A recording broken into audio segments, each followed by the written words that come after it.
국가기념일을 먼저 만들어야 돼요. 그거는 이제 공휴일과 무관하게. 그러니까 저항이 적죠. 공휴일을 내려면 저항이 너무 많아요. 아, 그래서 조선일보의 경계심을 늦추고 일단은 국가기념일을 만드는 게 1단계예요.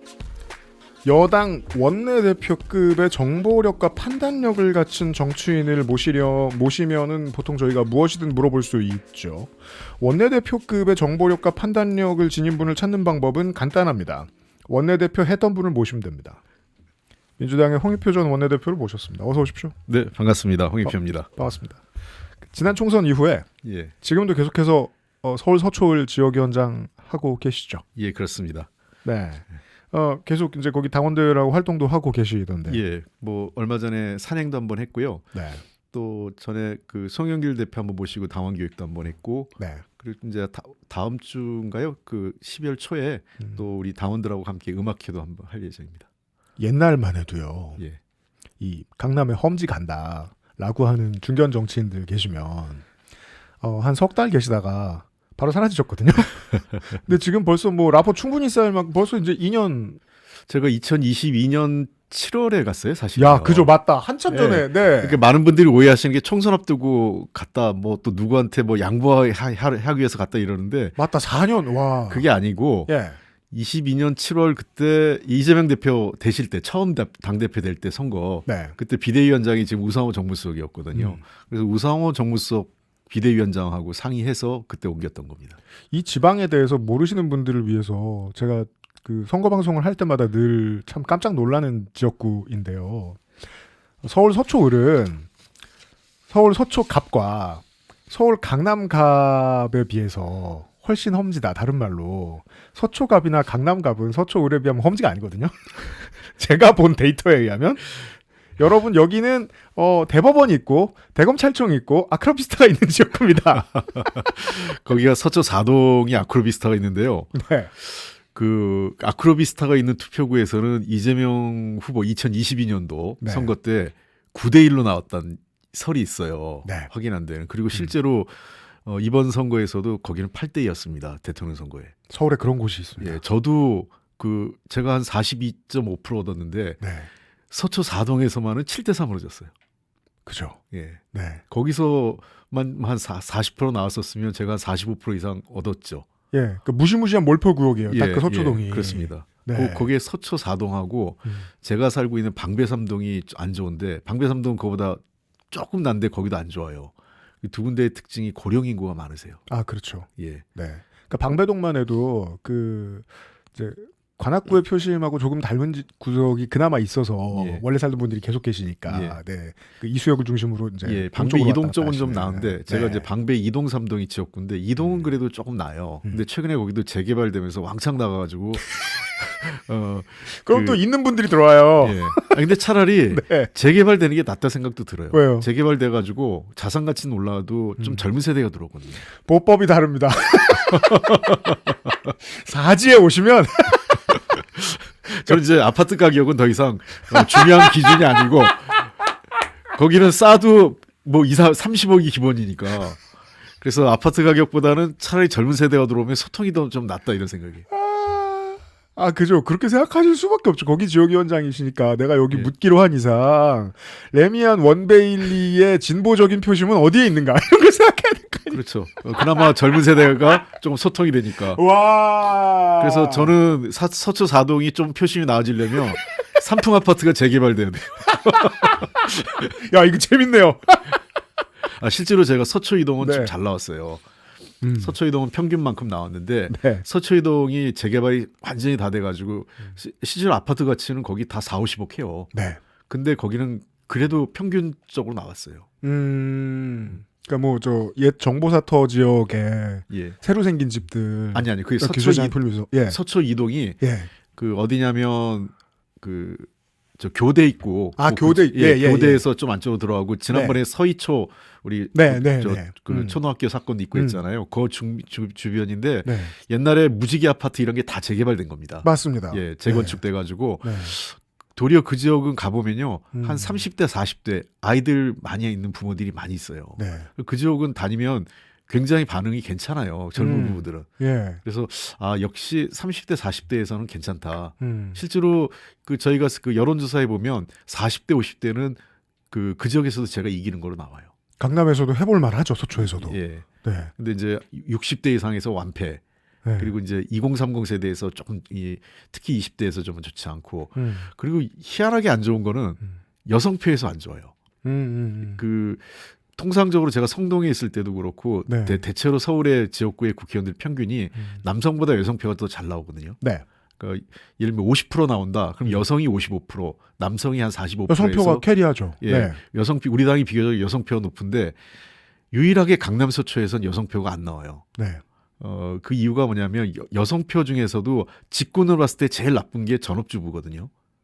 이게 이제 그 서베이 전문가들이 잘 알고 있는 분야죠. 예. 가장 보수적으로 응답하는 여성 시민은 직업을 물어보면 주부다. 예, 전업주부에서 우리 네. 당 지지율이 굉장히 안 나오는데 강남 서초 지역에 전업주부 비율이 굉장히 높습니다. 맞아요. 왜냐하면 이제 뭐 집이 재산이 많으니까 여자가 굳이 일 안 해도 되는 뭐 이런 것도 좀 있어요. 그러다 네. 보니까 뭐 남편도 직업도 뭐 연봉이 높고 하니까 그래서 전업주부 거기 여성 제가 보면 희한하게도 제가 한 42.5% 나왔는데 여론조사에 할 때 보면 남성표가 한 5% 이상 더 나오고 평균보다 네. 제가 예를 들면 45%다. 그럼 남성은 50, 여성은 40이에요. 야, 그러면 서울 어디에도 없는 공략 방법이 나오는 거예요. 예. 대기업을 다니거나 이제 뭐 연봉 억대의 전문직 남성들이 퇴근할 때 거기 서 있다가 원래 저 지지하셨지 않습니까? 예. 가서 사모님하고 어머니 아버지한테 말씀 좀 잘해주세요. 예. 라고 얘기를 해야 되는 거예요. 자녀분들과. 그래서 이제 제일 어려운 게 그 지역 커뮤니티를 어떻게 접근하느냐가 제일 중요해요. 이 여성분들 커뮤니티에. 근데 거기에 보면 굉장히 보수적이고 그 정보가 기존의 커뮤니티다 보니까 네. 보수적인 분들이 그걸 도배를 해버려요. 그렇죠. 그러니까 민주당은 빨갱이, 뭐 예를 들면 이재명 대통령은 뭐 거의 무슨 사기꾼 수준으로 네. 도배를 해버리면 그렇게 믿어버리는 거예요. 네.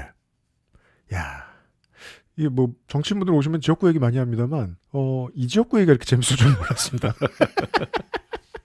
의원님만 답하실 수 있는 거 하나만 더 여쭤보겠습니다. 모르시는 분들이 되게 많습니다. 하지만 이게 자칭인지 모르겠습니다. 최공휴일의 아버지라는 별명이 있습니다. 더 정확하게 하면 국민휴일의 아버지라고 그러는데요.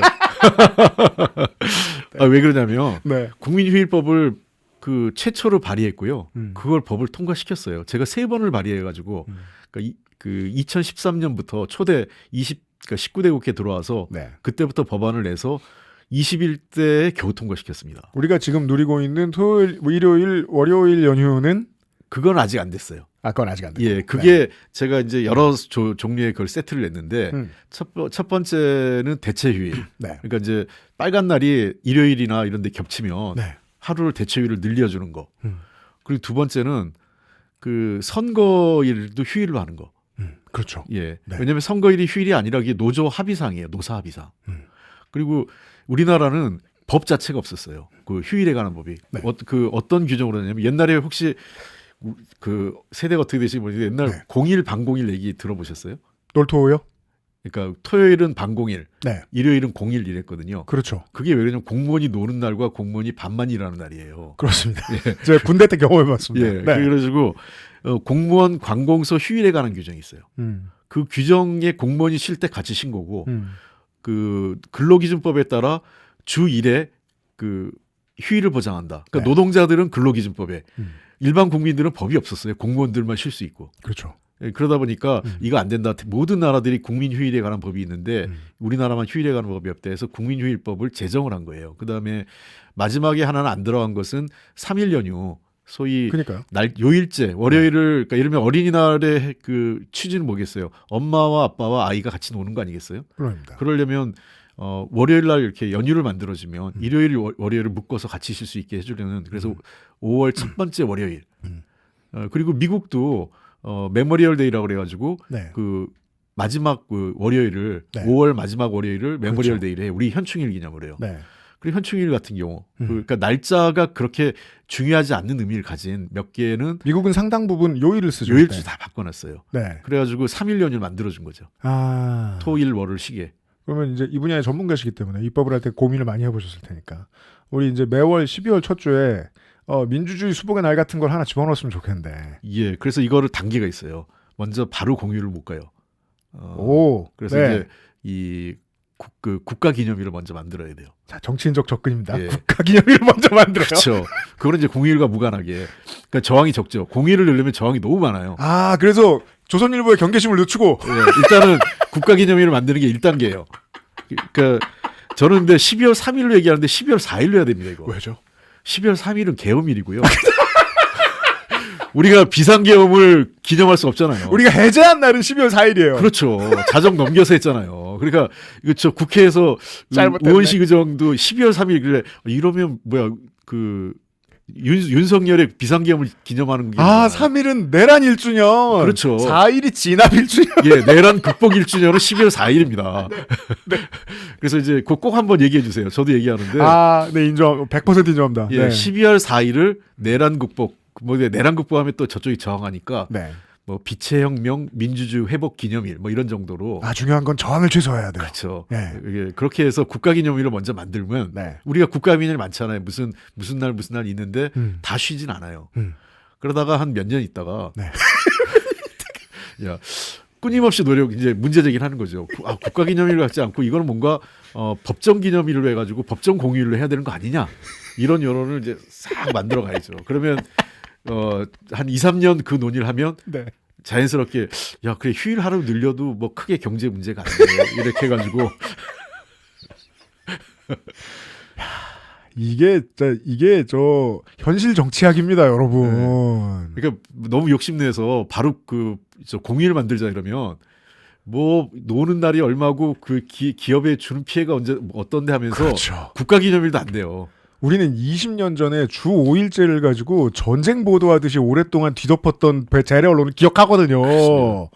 아, 정치의 스킬이 향상되면 좀 더 쉽게 적용시킬 수 있군요. 그렇죠. 그러니까 처음에 무조건 저항을 적게 해서 반대하는 사람을 적게 해줘요. 무관심하게 해야 돼요. 아이 뭐 국가 기념일 하나 지정한다는데 그럼 보수도 이거 대놓고 막지 못해요. 국가 기념일 하겠다는데 그죠. 내란 극복하고. 네. 근데 공휴일을 해? 이건 아니지. 이게 바로 뭐 기업인들 중소기업 인터뷰하면서 나라 경제가 어려운데 뭐 어쩌고저쩌고 하면서 막 일을 키운단 말이에요. 예. 그래서 일단은 조용하게 국가 기념일을 하겠다. 공휴일은 아니고 그러면은 반대할 데가 없잖아요. 저는 이런 그 정치 공학에 여러 가지 계산법을 머리에 넣어두고 접근하는 이야기가 너무 재밌습니다. 이 뭐 아무것도 못했네요. 아까 브리핑 시간에 말씀드린 예. 이화영 부지사 재판에서 검사들이 무단 퇴정했지 않습니까? 예. 감찰을 지시를 했습니다. 그 내란 재판에서 소란표 변호사들에 대해서는 수사를 지시한 것도 이재명 대통령이 돌아오자마자 이야기했던 것들입니다. 그리고 조선일보는 기다렸다는 듯이 오자마자 자기 방패 꺼내 들고 있구나. 라면서 이제 그 보수의 신호를 주고 있죠. 이렇게 공격하면 된다라고. 예. 그 신호를 보면 언제나 그렇듯이 국민의힘은 이렇구나. 여기에 반발해야 되겠구나. 그렇죠. 하고 이제 반발했습니다. 왜 이런다고 보십니까? 일단은 대통령 흠집 내기죠. 끊임없이 대통령을 흠집을 내야 야당은 자기들이 이제 지지율을 올릴 수 있는 여지가 있으니까 사실 지금 민주당의 지지율이나 모든 것은 대통령이 좀 하드캐리하고 있는 거 아니겠어요. 대통령이 워낙 잘하시니까 대통령 지지율에 정당 지지율도 좀 끌고 가고 계신 거거든요. 네. 그러니까 저쪽은 뭐겠어요. 민주당보다 대통령을 공격해서 대통령의 지지율을 낮추는 게 첫 번째 타겟이 되는 거죠. 그런 측면에서 자기들은 지난번 대장동권도 그렇고 이화영 부지사 이런 것 소위 대통령의 법적인 문제 그 자신과 관련된 법적인 문제를 집중 공략하는 게 약한 고리라고 보는 거죠. 지금의 일장일절 원칙 알려주신 건 그거군요. 네. 더 센 사람하고 싸워야 된다. 그렇죠. 지금 민주당과 싸우는 건 득이 없다. 그 원래 야당은요. 그 집권 여당의 1인자하고 싸워야 커집니다. 우리도 윤석열하고 싸웠지 김기현이나 뭐 한동훈하고 싸운 게 아니었잖아요. 보면 싸우고 싶은 생각 별로 안 들어요. 예. 그러니까 늘 그래요. 그러니까 예. 이 야당의 지도자나 또는 야당에서 성공하는 그러니까 큰 정치를 성공하는 사람의 핵심은 여당의 최고 지도자하고 대척점에 있는 사람이에요. 급을 맞추기 위해선 센 상대를 만나는 그렇죠. 것. 그러니까 그렇기 때문에 저쪽에서는 정책으로 크기 위해서라도 이재명 대통령을 공격하는 거고 그럼 이제 여당 대표는 자꾸 이제 뭐 실권 없는 사람 뭐 이런 걸로 지금 이제 격화시키려고 하는 거죠. 그렇죠. 예, 그렇게 하면서 이제 대통령을 타겟팅이라서 대척점에 누가 대통령과 맞서고 있느냐 이게 야당 지지자들은 주목하는 거거든요. 아, 그게 이제 조선일보 일면에서는 야당이 이야기하는 이재명 대통령 비판 예. 한 4, 5면 가면 정청래 대표 비판 그렇죠. 이렇게 나가는 그렇습니다. 이유가 그거다. 예. 예. 그리고 이 문제는 간단해요. 그러니까 대통령이 사실은 이화영 그 부지사가 유죄 판결 받은 게 7년 8개월인가 구형받아 그 원심 확정됐는데요. 그렇습니다. 그 중에 상당수는 사실은 정치자금법하고 뇌물죄예요. 네. 그거는 뭐 그 사실로 드러났으니까 우리가 어쩔 수 없이 그건 인정을 해야 되는 거고. 다만 다툼의 여지가 여전히 있는 것은 대통령과 관련된 부분이 북한에 대한 송금 문제잖아요. 네. 저는 이거 정말 사실 아니라고 봐요. 제가 북한 문제 좀 다뤄본 사람이기 때문에 그렇습니다. 통일부에서도 있었고 우선 북한이 이게 국가기관인데 어디 대납을 하고 받고 그런 게 말이 안 되는 거예요. 그러니까 그럼 이재명 대통령 만약에 그 당시 경기지사가 방문했으면 북한이 그럼 비용을 안 받고 우리 쌍방울에 받았으니까 무료예요라고 하겠어요? 네. 다 받습니다. 그러니까 대납 구조가 안 되는 거예요. 다른 것도 아니고 예. 우리한테서 내통을 해서 뭘 받았다는 사람이 있으면 그렇죠. 언젠가쯤에 채널A나 TV조선에 누가 총살당했다는 얘기가 나올 것 예. 같기도 한데. 그리고 제가 예. 돌아가신 분이 있어요. 그분이 저하고도 아주 잘하는 분인데 예. 김모 대북 사업 오래 하신 분이에요. 그분이 국정원 가서 증언도 했잖아요. 이거는 주식과 자기들 주식과 관련된 회사의 가치를 올리기 위한 거지 그렇죠. 대북 송금과 무관하다라고 국정원에 증언을 했거든요. 네. 그리고 제가 지금 이거는 했는데 언론이 안 써줘요. 뭐요? 그분이 역할을 해서 그때 그분이 경기도로부터 받아가지고 북한에 대한 보건 지원을 했어요. 네. 그래서 저하고 당시 경기도지사였던 이재명 지사하고 초청장을 받은 게 있어요. 네. 2020년 5월에. 20년 5월. 예. 네. 2020년 5월에 초청장을 받아가지고 다만 그때 코로나 때문에 못 들어간 거죠. 네. 언제든지 귀치기 편한 대로 들어오라 이렇게 해가지고 받았어요. 저 가지고 있어요 지금도 초청장을. 그거 아무도 안 물어봐요? 예. 언제 처음 몇 번 방송에 얘기했는데 주목들을 안 하더라고요. 아니 이건 되게 중요한 게. 예, 그래서 예. 그 초청장을 받아가지고 예. 그때 못 간 게 그 당시에 그 경기도가 여러 가지 지원을 좀 했어요. 대북 네. 지원을 중국을 통해서 우회 지원을. 그때는 남북 관계 상황이 나쁘지 않았고 아주 좋았을 때입니다. 예. 코로나가 문제였지. 예, 코로나가 문제였지. 그리고 두 네. 번째는 그 보건 지원이나 또는 뭐 그 나무 지원, 그 식수하는 그런 예. 지원은 대북 제재 대상이 아니었거든요. 그래서 네. 대북 제재 대상이 아닌 거를 경기도가 지원했고 그리고 경기도가 돈이 문제가 안 돼요. 왜 문제가 안 되냐면 손학규 지사 때부터 남북협력기금을 자치단체 차원에서 정립을 제일 먼저 시작했어요. 네. 경기도가. 그래서 돈이 엄청 많습니다. 경기도에서. 예, 그러니까 이재명 분야에 지사 쌓아놓은 것이. 그렇죠. 네. 쌓아놓은 돈이 경기도 입장에서 이재명 당시 지사가 쌍방울의 돈을 대신 대납할 이유가 하나도 없어요. 왜? 자기가 쌓아놓은 돈도 많은데 그것도 그렇죠. 못 쓰고 있는데. 네. 그렇기 때문에 대납을 받을 이유도 없고. 그 배경 지식 없이 들으면 그냥 탐관오리가 아무 짓이나 한 것처럼 들리는데. 그렇죠. 그 배경 설명도 되게 중요하셨다고 생각이 드는 게 기본적으로 2018년, 2019년에 문재인 대통령의 지지율이 하늘 끝까지 상승했던 가장 중요한 이유는 남북 화해 무드였고 그 남북 화해 무드는 민간에 어떻게 퍼졌냐면 경기도 위주, 특히 땅값이 그렇죠. 비싼 경기도 위주에서 그 미래의 부동산 자리를 알아보러 다니시는 분들이 어마어마하게 많았고 그렇습니다. 파주, 예. 포천 이런 데 막 땅값 오르고 그랬어요. 네. 그러니까 실제 민심이 이 통일 정책과 관련된 무언가를 반드시 해야만 하는 때였단 그렇죠. 말이에요. 그리고 모든 지자체가 다 하려고 했어요. 그리고 법도 바꿔줬어요. 그때요. 지방자치단체가 과거에는 직접 남북 교류협력 사업을 못했어요. 그래서 NGO 단체나 사업단체를 끼고 했는데 네. 지방자치단체가 직접 할 수 있도록 법 개정도 해줬고 그렇죠. 등등 여러 가지 상황이 좋았기 때문에 이재명 지사 입장에서는 도지사로서도 그렇고 이미 그 당시에 대선 후보 한번 출마했던 경험이 있잖아요. 문재인 후보 당시 네. 그 경선을 치렀죠. 경선을 네. 치렀으니까 당연히 잠재적 대권 후보가 남북 관계에 뭔가 역할을 하고 싶은 거는 너무나 당연한 거 아니겠습니까? 예. 예, 그래서 저는 그게 하등 문제가 안 되고 그리고 이 당시에 그러면 이게 법적으로 저는 우리 재판부가 저렇게 땅땅땅 때렸는데요. 네. 당사자인 북한의 입장을 확인 못한 채 때린 건 처음 봤어요. 이게 가장 우리가 흥미로워하는 지점이잖아요. 예, 준 사람 모든 건 뇌물이나 이런 네. 거는 준 사람과 받은 사람이 진술이 있어야 되거든요. 그죠. 자, 준 사람이 진술은 나왔어요. 좋아요. 100번 양보해서. 네. 그 쌍방울 사장하고 네. 뭐 등등 거기에 좋아요. 줬다 쳐요. 네. 자기들 그러면 받은 사람이 그렇게 받았다는 뭔가 조사하고 진술이 있어야 되는데 그 사람은 조사할 수 없잖아요. 뇌물에 북한 혹은 북한 사람이 껴있다는 건 예. 검찰을 아주 편안하게 만들어준다는 사실을 우리가 느낄 수 있잖아요. 예. 데려올 수 없다 이 사람은 법정에. 그리고 그 당사자를 제가 마지막 만난 사람입니다. 리호남 씨를. 리오남 씨를요? 예, 2009년 11월에 제가 마지막으로 남쪽 사람을 마지막으로 만난 사람이에요. 2009년이요? 2019년 11월에. 19년. 네. 예.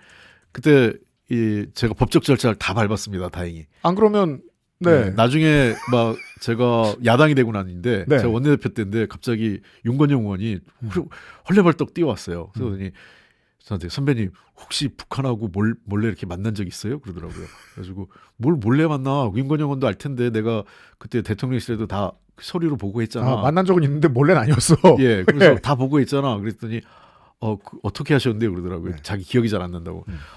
내가 통일부에 직접 우리 보좌관 통해서 서류로 차관한테 그 사전 접촉 승인서 제출했고 네. 갔다 와서 결과 보고서까지 차관한테 제출해서 다만 통일부에 부탁한 것은 비공개를 해달라고만 부탁했고 그 서류 접수는 다 끝냈어. 그랬더니 그럼 문제 없겠네요. 실제로 조사했더니 그런 제가 그 사전 사후 보고를 법적으로 다 해놓으니까 국정원에서 뭐라고 못한 거예요. 그리고 통일부엔 그런 일들이 되게 많을 겁니다. 보고를 받고 공개하지 않는 것들. 그렇죠. 그리고 그때 제가 근데 잘한 거는 김현철 장관이 만났어요. 네. 그 서훈 원장도 만나고 같이 하면서 셋이 밥을 먹으면서 그 얘기를 했더니 그 김현철 장관이 나한테 얘기한 게 보고니까 뭘 굳이 내요 이러더라고요. 그래서 그래가지고 그 말 듣고 했으면 사단이 벌어진 거죠. 근데 그 말씀은 안 하셨는데. 그래서 제가 네. 얘기를 했죠. 내가 통일부에 있었는데 이런 건 꼭 서류로 남겨야 되겠더라. 그래서 제가 서류를 하겠다고 차관한테 꼭 통일부에 접수하겠다고 했더니 통일부에서 연락 온 게 그럼 차관한테 직접 제출하라고 그렇게 돼서 제 보좌관 통해서 제출했고 우리 보좌관이 꼼꼼하게 그거를 사진으로 캡처를 딱 해놓은 거예요. 예. 그러니까 이제 문제가 없었죠. 그러니까 그런 절차들은 보통 접촉하는 모든 사람들이 다 준수하는 편이잖아요. 근데 이제 깜빡해서 그렇게 아까 얘기했잖아요. 예. 나한테 얘기했으니까. 근데 그거는 구두로 한 거는 나중에 되치기 당할 여진이 있죠. 물론입니다. 예, 그렇기 때문에 네. 지금 와서 생각하면 내가 법적 절차를 지킨 게 정말 다행이구나 생각이 들어요. 정권 바뀌고 그거를 악용하잖아요. 중요한 말씀은 그것. 예. 네. 그러니까 이게 상대성인 게 이 재판의 내용을 보고 있으면 상식적으로 다른 사건을 볼 때 비슷한 자태로 검찰이 미리미리 수사를 다 해봐주고 수사의 커버리지가 훨씬 높았으면 지금하고 전국의 모양이 매우 다르지 않았을까라고 생각이 드는 게 한강버스예요. 예. 아니 지금 한강버스 리버버스 사업 때문에 수혜를 본 능력 없는 업체가 점점 더 튀어나오고 있고 그들은 실시간으로 보호받고 있거든요. 이게 한강버스 사업이 이렇게 보면 돼요. 오세훈 시장이 왜 지금 인기가 좀 있고 비판을 별로 안 받느냐? 한 게 없어서 그래요. 좀 더 들어볼까요? 예, 뭘 한 게 없어요, 이 양반이요. 뭘 해야 비판할 게 좀 있는데 맞다. 우리 투어제 하셨을 때 신나게 비판. 네. 그렇죠. 뭔가 하면 욕 먹어 이 사람은. 네. 그러니까 토지거래 허가제도 사실 그 오세훈 시장 때문에 금년도 땅값 오르기 시작한 거 오세훈 시장 발 땅값 오른 거예요. 네. 부동산 가격은. 그다음에 매번 용산 국제업무단지 개발한다고 했지만 10년 전부터 1기 때부터 했는데 그거 하나도 진척 안 됐잖아요. 맞다. 이번 주에 지금 종부세 고지되는 때래 가지고 경제지에서 우는 기사 내는 때잖아요. 이거 보니까 느낌이 오더라고요. 지금 토어제 때문에 피해볼 땅 부자가 그 부동산 좀 있으신 분들은 내년에 큰일 났구나. 종부세 확 뛸 거예요. 그렇죠. 그건 오세훈 시장이 해드린 작품이에요. 거래가 안 되니까 팔 수도 없고. 그리고 많이 가격도 올랐고. 그다음에 이제 오 시장이 별로 실적이 없어요. 이 양반이 이미지만 갖고 한 거는 다 욕 먹어요. 자기가 실적이라고 얘기한 거 제가 하나하나 얘기하면 첫째, 그 반포 그 한강변에 가면 그게 있죠. 세빛둥둥섬. 네. 그게 오세훈 시장이 했을 때는요 세금 먹는 하마라고 했습니다. 새로운 빚이 둥둥 떠다닌다고. 세금 둥둥섬이라고 그럴 정도로 그거 다 하나고 자기는 그만뒀잖아요. 애들 밥그릇 갖고 싸우다가. 그리고 나서 그거를 정상화시킨 사람은 박원순 시장이에요. 그러니까 오세훈 시장이 실패한 사업을 박원순 시장이 정상화시켜 놓은 거예요. 그리고 그 두 번째 보면 요번에 한강버스 갖고 이것도 뭐 한강 수상 택시부터 막 하다 다 안 되고 겨우 한강버스 했는데 이게 무슨 버스예요? 그러니까 이거 출퇴근용으로 하려면 그날 반찬해야 된다며요. 네. 11시 심지어 처음에는 리버버스란 이름도 썼다가 예. 서울 시내에 운하를 만든다는 소리도 했다가 서울 시내에 항구를 만든다는 말도 했다가 그렇죠. 즉 뭔가를 반드시 하고 싶어서 예. 목적지향적으로 어떻게든 배만 띄우면 된다는 생각으로 사업의 모양이 계속해서 바뀌었어요. 제가 있던 성동구에 어떤 일이 있었냐면 예. 은봉교를 멀쩡한 다리를 다시 지었어요. 알아요. 그 배 띄운다고 해서 높이를 올리느라 그런 거예요. 그게 배 때문이었습니까? 그렇습니다. 일기 때 배 띄우겠다고 해서 그래서 그걸 그 높이를 올려가지고 멀쩡한 다리 안 해도 되는 다리를 높이를 조정하면서 올린 거예요. 예. 그게 8년 걸렸습니다, 무려. 그러니까요. 그래가지고 어떤 어머니가 와서 내가 이 다리 제공 부시고 시작할 때 그때 임신을 했는데 얘가 내일 모레 초등학교를 갑니다. 그래서 그거 완공 빨리 하려고 계속 늦어져가지고 그때 박원순 시장 계실 때 제가 직접 찾아가서 이거 빨리 완공시켜야 된다고 사정하고 해서 그 좀 더 예산을 선제 투입하고 해가지고 그나마 그걸 땡겨서 한 거예요. 늦어진 거를. 제가 뭐 동영상이나 뭐 조감도 같은 거를 보여주는 걸 서울시에서 만든 걸 봤는데 뭔가 거대한 배들이 서울시를 완전히 자유롭게 다닐 수 있는 것처럼 얘기하던데 제가 응봉교를 생각하면 이상한 게 거기 응봉교를 좀 높여놨다고 해서 잠수교를 없애는 게 아니잖아요. 그렇죠. 여전히 온 서울시에 큰 배들이 다 왔다 갔다 할 방법은 네. 없습니다. 없어요. 한강은 기본적으로 수심이 낮은 강이에요. 그러니까 계속 이번에 왜 배가 그 땅에 닿는지 아세요? 그 관에 가스관에 닿잖아요. 겨울에는 낮아지니까 예. 갈수기에. 네. 그게 그러니까 그거를 미리 대비해서 준설을 많이 했어요. 서울시가 타놨어요. 자기들 아니까. 근데 이번에 예상외로 가을비가 너무 많이 왔어요. 네. 가을비가 많이 와서 토사가 많이 들어온 거예요. 한강에. 잠깐만요. 그러면 자, 두 가지 경우입니다. 비가 안 왔을 때 예. 수위가 낮아집니다. 예. 걸려요. 비가 많이 옵니다. 토사가 다시 불어요. 예. 걸려요. 예. 무조건 걸릴 거잖아요. 예. 그러니까 그 비가 물이 네. 낮아져서 네. 걸리는 걸 대비해서 그 준설을 많이 한 거예요. 안 네. 걸리게 하려고. 예. 그랬는데 예상외로 비가 많이 오면서 토사가 밀려든 거예요. 그러니까 서울시의 예상과 전혀 다른 일이 벌어진 거죠. 그러면 비가 적당히 오는 상황만 대처할 수 있는데 예. 3분의 2의 경우에는 결국 다 걸리는 걸리는 겁니다. 거예요. 그러니까 이게 오세훈 시장 별명이 오세이돈이잖아요. 이상하게 비하고 연관이 많은 분인데. 오랫동안 그렇게 불리십니다. 예. 그래서 어쨌든 이 배 사업도 말이 안 되고요. 이거는 그냥 관광 유람선으로 해야 되는데 배 자체가 관광 유람선이 아니에요. 문제는. 네. 작고. 예. 그러니까 참 구조적으로 본인이 난처하게 만들어 놓은 거고 네. 본인이 인정을 안 하고 할 수 없고 하니까 억지로 강행하는 거예요. 내년 아마 지방선거 끝나고 나면 중단시킬 가능성이 높아요. 그러니까 이게 이제 정치 학자이시기도 합니다만 의원님은 이제 실제 정치도 오랫동안 하셨으니까 예. 이 심리를 여쭤볼 분들이 별로 없어요. 이 사업 안 된다고 사람들이 이렇게 많이 반발하고 이게 뭐 진보 언론만 그러는 게 아니잖아요. 예. 종묘에 대해서도 마찬가지고요. 이미 우리는 김포 왕릉에서 사람들이 트라우마가 있다고 모든 언론이 다 지적하고 있다고요. 예. 이게 잘 된다고 해서 지지율이 올라갈 가망성이 있는지는 상식적으로는 동의하는 사람이 별로 없어요. 근데도 불구하고 이걸 계속 밀어붙이는 이유 정말 본인한테 본인의 표에 좋다고 생각하기 때문입니까 이게? 그 한강은 후회하고 있어요 지금. 제가 알기에는 우리가 괜히 했다. 이게 나쁘잖아요. 예. 그러니까 한강은 싸우고 싶지 않은 거예요. 근데 종묘는 싸우고 싶어 해요. 종묘는 나쁘지 않다고 보는 거예요. 올리면 예, 개발과 보존에 있어서 특히 종로 지역 이 지역 사람들은 개발 욕구가 강해요. 그렇기 때문에 이 싸움은 민주당에서는 개발과 보존으로 싸우는 것보단 네. 어떤 개발을 할 거냐에 대한 방식으로 싸우는 게 훨씬 효과적입니다.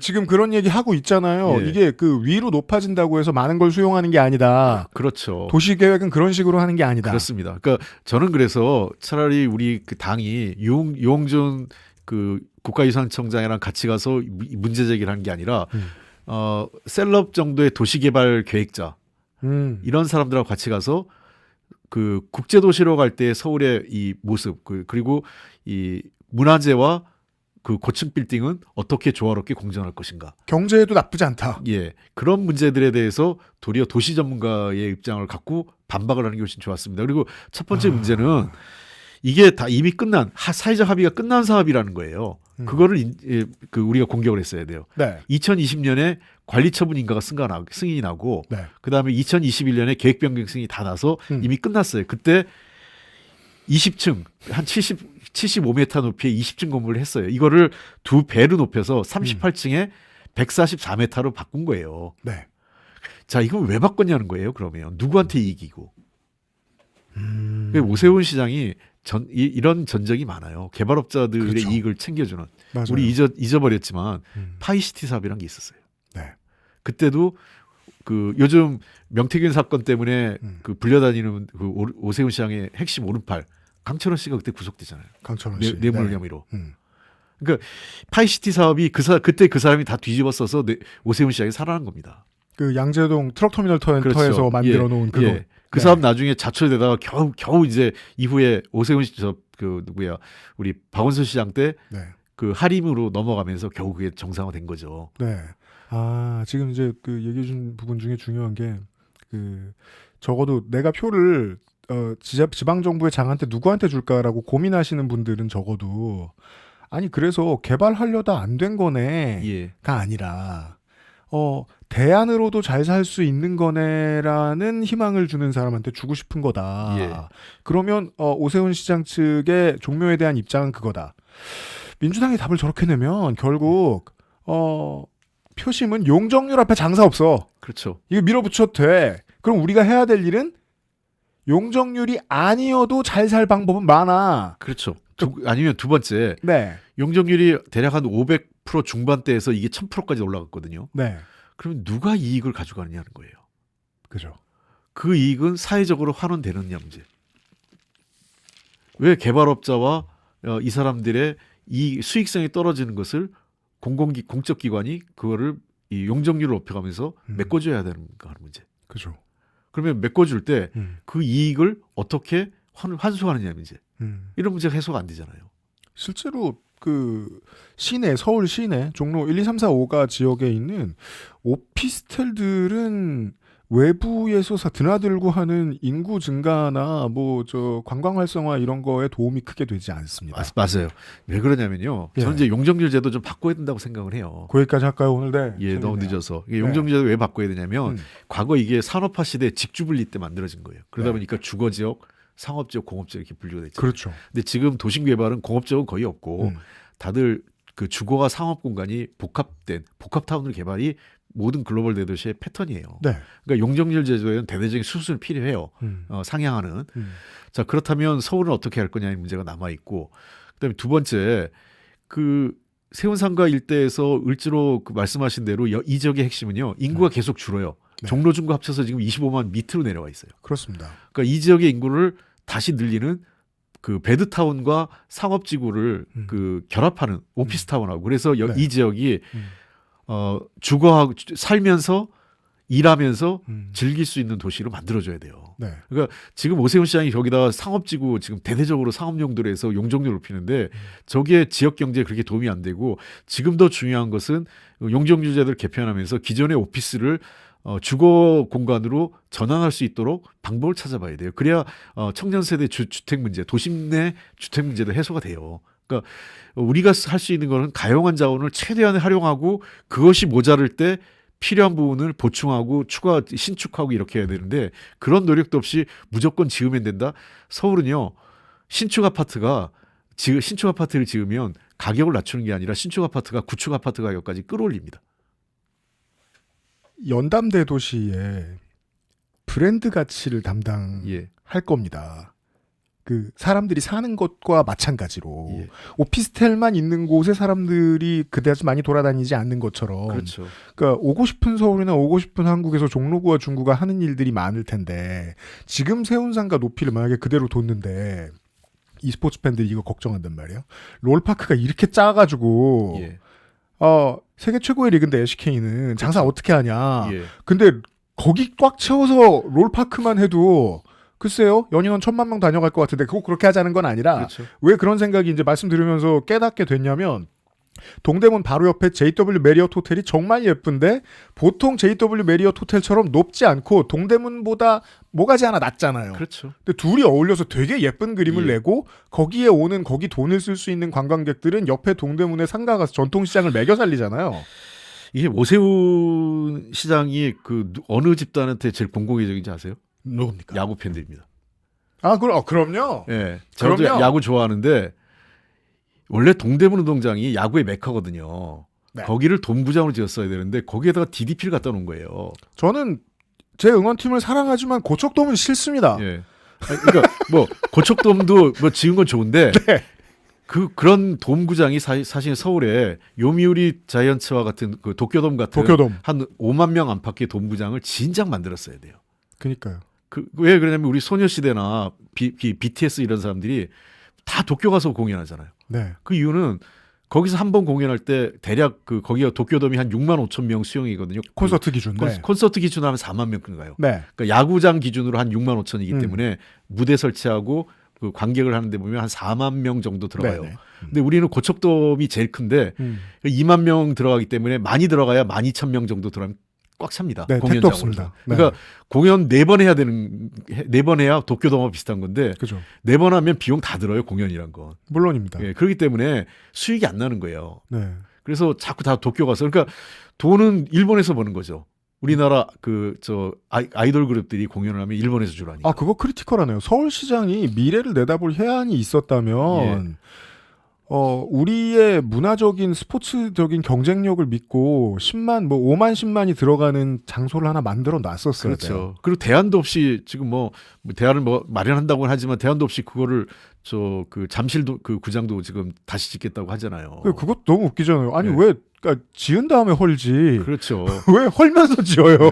네. 저는 야구장 하나 만들려고 하는데. 아, 네, 예, 그렇죠. 그래서 야구장을 하나 시내에 그 교통이 편리한 데 만들어야 돼요. 야구장은 제가 그러니까요. 도쿄돔 가면서 너무 좋은 거는 네. 몇 번 가봤거든요. 제가 네. 일본에 있을 때. 지하철 타고 다 와요. 거기 자동차 가지고 가는 사람 없어요. 그래서 경기 보러 안 가는 사람들도 도쿄돔 옆에 붙어 있는 놀이공원에 가잖아요. 그렇죠. 일부러 쇼핑몰 예, 가고. 예. 그래서 원래 동대문이 정말 좋았던 거는 동대문 상권이 야구장하고 딱 맞는 거예요. 맞아요. 그럼 나와서 들어가기 전에 음식 먹고 예. 나와서 또 음식 먹고 집에 가는 사람들이 다 거긴 좋잖아요. 강북이든 강남이든 다 교통이 연결이 되니까 멀지 네. 않고 중심 가라. 그러면 메디슨 스퀘어 가든의 역할을 할 수 있었을 거예요. 그렇죠. 그렇군요. 거기다 DDP 갖다 놓으니까 DDP 건물 자체는 이쁜데 DDP는 도심 속에 놓은 게 아니라 네. 녹지 환경소에서 그 건물 자체가 돋보이는 곳에 놨어야 돼요. 그건 서울숲 옆에 있었어야 돼요. 예, 뭐 서울숲이든 강북의 무슨 네. 우이동의 네. 그런 북서울 꿈의 숲. 국서울 꿈 같이 있잖아요. 네. 그런 곳에 자연 녹지하고 해서 그 건물 자체가 하나의 그림같이 놓여져야지 멋진 건데 그러네요. 빌딩석에 놓으니까 뭐랄까 이게 멋진 건물이 돋보이지도 않아요.